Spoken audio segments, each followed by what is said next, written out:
శాకంబరి అలంకరణ చేసుకుంటున్నాము, అదేవిధంగా పూజా కార్యక్రమం చేసుకుంటున్నాము. ఎందు గురించి శాకంబరి అలంకరణ మనం చేసుకోవాల్సి వచ్చింది? దానికి హితోదితమైనటువంటి కథ ఏమైనా ఉన్నదా, చరిత్ర ఏదైనా ఉంటేనే మనం ఒక కార్యక్రమాన్ని చేపట్టేటువంటి ప్రయత్నం చేస్తాము. కాబట్టి ఎందుకు చేస్తున్నాం అనేది మనం మొట్టమొదటిగా తెలుసుకోవాలి. పూర్వకాలంలో రాక్షసులకి రకరకాల కోరికలు ఉంటాయి కదండి. వారి కోరికలు నెరవేర్చుకోవడం కోసం, వారే శక్తిమంతులు అనిపించుకోవడం కోసం వాళ్ళు రకరకాలైనటువంటి కోరికలు కోరుకునేవారు. అదేవిధంగా రకరకాలైనటువంటి కష్టాలను కూడా అందరికీ కూడా భక్తులు అనేటువంటి వారికి, భక్తులకి, వీళ్ళందరికీ కూడా చాలా ఇబ్బందులు కలిగిస్తూ ఉండేవారు. అటువంటి రోజుల్లో దుర్గముడు అనేటువంటి రాక్షసుడు ఉన్నాడు. ఆయన అనుకున్నాడట, అసలు ఈ దేవీ దేవతలు వీళ్ళందరినీ కరుణిస్తున్నారు, వీళ్ళకి కరుణ లేకుండా ఉండాలి, అదేవిధంగా ఈ దేవీ దేవతలకు కూడా శక్తి అనేది లేకుండా ఉండాలి, దానికి మనం ఏమి చేయాలి అని చెప్పి ఆలోచించారట. అలా ఆలోచించినప్పుడు ఆ దుర్గముడికి ఏం తెలిసిందంటే, వేదాలలో చాలా శక్తి ఉన్నది, ఈ వేద మంత్రాలు చదువుతూ ఉన్నారు కదా, వీళ్ళు ఇవన్నీ చేస్తూ ఉండడము, ఈ క్రతువులన్నీ చేస్తూ ఉండడము, యాగాది కార్యక్రమాలన్నీ కూడా నెరవేర్చుతూ ఉండడము, దీని ద్వారా ఈ హవిర్భాగాన్ని వీళ్ళు ఇచ్చిన దాని తర్వాత అది దేవతలు తీసుకోవడం, తద్వారా వాళ్ళు శక్తిని పొందడం, ఆ శక్తిని మళ్ళీ తిరిగి ప్రసాదంగా మనకు అందించడం ఇవన్నీ జరుగుతూ ఉంది. కాబట్టి ఇవన్నీ లేకుండా ఉండాలి అని చెప్పి ఆలోచించి వేదాలను తస్కరింపజేసేటువంటి విధంగా ఆయన ఆలోచించి బ్రహ్మదేవుడి గురించి తపస్సు చేశాడు. చేసిన తర్వాత వీళ్ళందరూ కూడా ఇవన్నీ మర్చిపోవాలి, ఈ వేద విద్య అనేటువంటిది ఏమీ లేకుండా ఉండాలి అని చెప్పి కోరుకున్న దాని తర్వాత ఆ విధంగానే మరి ఒక్క మృత్యువు తప్ప మిగతా ఏది అడిగినా ఇవ్వాలి అని వాళ్ళకి ఒక సాంప్రదాయం అన్నమాట. అట్లా వాళ్ళు అడిగిన దాని తర్వాత కాదనేది ఏముంది, సరే అని చెప్పి అదేవిధంగా కోరికలు నెరవేర్చిన దాని తర్వాత ఇక అందరూ కూడా మర్చిపోయారు.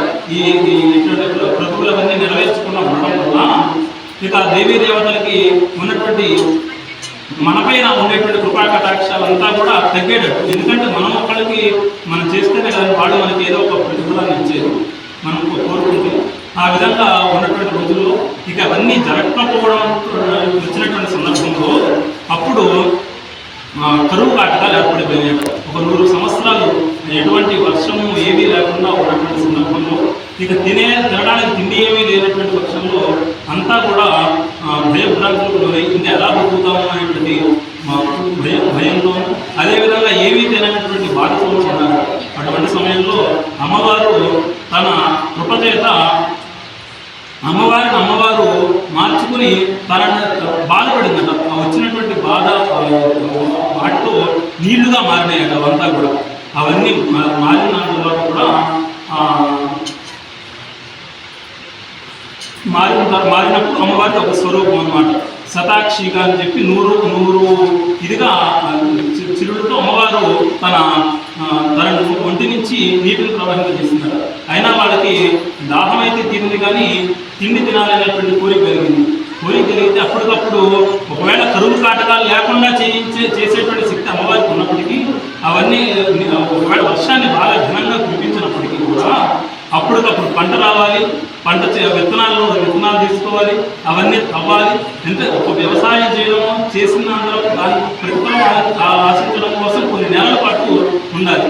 ఇన్ని నెలలు ఇంకా ఆ విధంగా ఉంచడం అమ్మవారికి ఇష్టం లేక తన నుంచి కూరగాయలని, పండ్లని, వీటన్నిటినీ కూడా ప్రసాదించినటువంటి భక్తులు ప్రసాదించినటువంటి రోజు ఈ ఆషాఢ మాస పూర్ణిమ కాబట్టి ఈ రోజు అమ్మవారికి మనం జరుపుకుంటున్నాము. కాబట్టి దీనికి ఇంతటి చరిత్ర ఉంది. కాబట్టి అమ్మవారికి మన మీద ఉన్నటువంటి కృపారస కటాక్ష వీక్షణాలు కూడా ఇటువంటి ఎంత ఉన్నాయి. కాబట్టి మన అమ్మవారిని ఎందుకు పూజించుకోవాలనేది ఇటువంటి రోజు. అదేవిధంగా ఈరోజు వ్యాస పూర్ణిమ. వ్యాసుడు అనేటువంటి వాడు సాక్షాత్తు నారాయణుడే. కాబట్టి ఆయన మహాభారతాన్ని రచించిందే కాకుండా అదేవిధంగా సమస్త వేదసారం ఉన్నటువంటి మహాభారతాన్ని పంచమ వేదం అంటారు. 4 వేదాలు కలిసి పంచమ వేదం భారతం అంటారు. అటువంటి భారతాన్ని రచించి వాటితో పాటుగా అష్టాదశ పురాణాలు, ఉపపురాణాలు, అంటే ఏ దేవీ దేవతలని తక్కువ చేయకుండా అందరికీ వాటి స్వరూపాలు ఏ విధంగా ఉన్నాయని చెప్పి వాటితో ఆ పురాణాల్లో చొప్పింపజేసి చక్కగా మనందరికీ కూడా చదువుకునేటట్టుగా ఆయన మనకు కలిగించాడు. అదేవిధంగా వేదాలు కూడా మొత్తం ఒకటిగా ఉండేవాడు. అటువంటి వేదాలు ఎవరో చదువుకోలేనటువంటి పక్షంలో ఆయన 4 వేదాలుగా దాన్ని విభజించాడు. ఈరోజు మనం పూజ చేసుకుంటున్నాము అంటే మొట్టమొదటిగా మనం ప్రార్థించాల్సింది వ్యాసుని. మనం ఎవరైనా మొట్టమొదటిగా పూజ చేస్తున్నాము అంటే ఆ పూజకి కారణం వ్యాసుడే. కాబట్టి అటువంటి వ్యాసుడికి ఈరోజు పూజ జరగాలి, ఇటువంటి అమ్మవారికి ఈరోజు పూజ జరగాలి. అదేవిధంగా దానిని కొనసాగిస్తూ ఆ వ్యాసుడు శిష్యుడైనటువంటి శంకరాచార్య స్వామి వారు కూడా అదేవిధంగా అటువంటి ఆయన కూడా మనం ఘనంగా తలుచుకోవాలి. ఎందుకంటే ఎటువంటి మన వేద విద్యకు కానీ ఎటువంటి ఇబ్బంది జరగకుండా చతురాంగనాయ పీఠాలు పెట్టి వీటితో పాటు కంచిని కూడా కంచిలో కూడా తను పీఠాధిపత్యం వహించి ఉంచినటువంటి అదే భారతదేశంలో ఎటువంటివి జరుగుతున్నా కానీ ఇంకా పూర్తిగా మన మూలాలు తుడిచిపెట్టుకోకుండా ఉండేలా చేసినటువంటి గొప్ప మహానుభావుడు అంటే శంకరాచార్య స్వామి వారు. కాబట్టి వీళ్ళందరినీ మనం ప్రాతస్మరణీయులు, వీళ్ళందరినీ తలుచుకోవాలి. అటువంటి వీళ్ళ విశేషమైనటువంటి రోజు ఒకటి ఉన్నది. అటువంటి రోజుల్లో ఈ గురు పూర్ణిమ ఒకటి. అటువంటి రోజున మనం ఈరోజు ఇక్కడ కూర్చొని మన అమ్మవారి కార్యక్రమాన్ని మనం చేసుకుంటున్నామంటే అమ్మవారి ఆశీస్సులు మనకు ఉన్నట్టు. కాబట్టి అందరూ కూడా చక్కగా లలిత ఇటువంటి సమయంలో ప్రదోషకాల సమయంలో మీరు లలితతో పాటు మిగతా అమ్మవారికి సంబంధించినటువంటి స్తోత్రాలన్నీ కూడా చదివి ఉన్నారు. కాబట్టి అమ్మవారి ఆశీస్సులు మీ యందు అందరి యందు కూడా కలిగి చక్కగా ఎటువంటి ధనధాన్యాలకు లోటు లేకుండా ఉండి అమ్మవారి ఆశీస్సులు పొంది మంచి వైపుగా ప్రయాణం చేయాలని చెప్పి మన సారా కోరుకుంటున్నాను. ఓం హరి ఓం స్వస్తి. వాళ్ళ మూలాలు తీసుకుని కూడా కొంతమంది బయలుదేరతారనమాట. అట్లాగే ఇప్పుడు అమ్మవారు ఈ విధమైనటువంటి మనకి న్యాయం చేసింది. అమ్మవారు ఇచ్చారు తినడానికి అవంతా. కాకపోతే దీన్ని తిననిచ్చేటువంటి వాళ్ళు ఒకళ్ళు, తిననివ్వకుండా ఉండేటువంటి వాళ్ళు కూడా ఒకళ్ళు ఉంటారుగా. వాడు అట్లాగా పుట్టున్నాడుగా.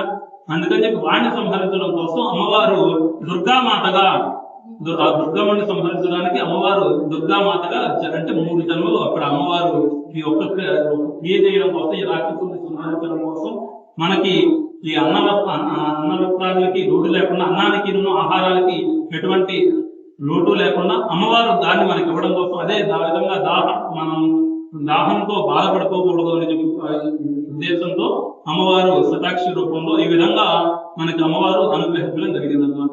అంటే కంటిన్యూషన్ గా మొత్తం ఒకటి తర్వాత ఒకటిగా అమ్మవారికి మొత్తం 3 శక్తులు అన్నమాట.